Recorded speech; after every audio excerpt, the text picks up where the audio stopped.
بسم اللہ الرحمن الرحیم۔ السلام علیکم۔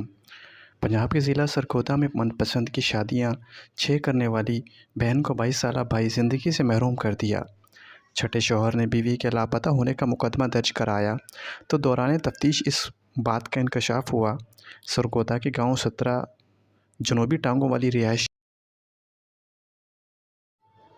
30 سالہ نکہت پروین کے لاپتہ ہونے کا 17 اگست 2020 کو تھانہ صدر میں اس کے چھٹے شوہر وسیم امجد نے مقدمہ درج کرایا۔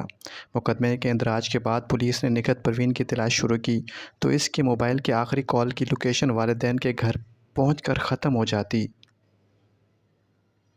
پولیس کے رابطہ کرنے پر اہل خانہ بتاتے ہیں کہ نکہت دوستوں کے ساتھ اسلام آباد گئی ہوئی ہے۔ پولیس نے جدید ٹیکنالوجی استعمال کرتے ہوئے تفتیش کو آگے بڑھایا اور نکہت پروین کے 22 سالہ بھائی عبداللہ ہاشم سے تفتیش شروع کی تو وہ انکشافات کرتا ہی چلا گیا۔ بھائی نے بتایا کہ بہن گزشتہ 8 سال سے شرمندگی کا باعث بنی ہوئی تھی۔ گاؤں کے لوگ بھی بہن کے کریکٹر کی وجہ سے ہمیں اچھا نہیں سمجھتے تھے۔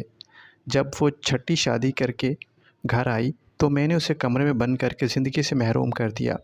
پولیس نے لڑکی کے بھائی کو گرفتار کر لیا۔ پولیس کا کہنا ہے کہ مقدمے کا چالان جلد مرتب کر کے عدالت کو بھجوا دیا جائے گا۔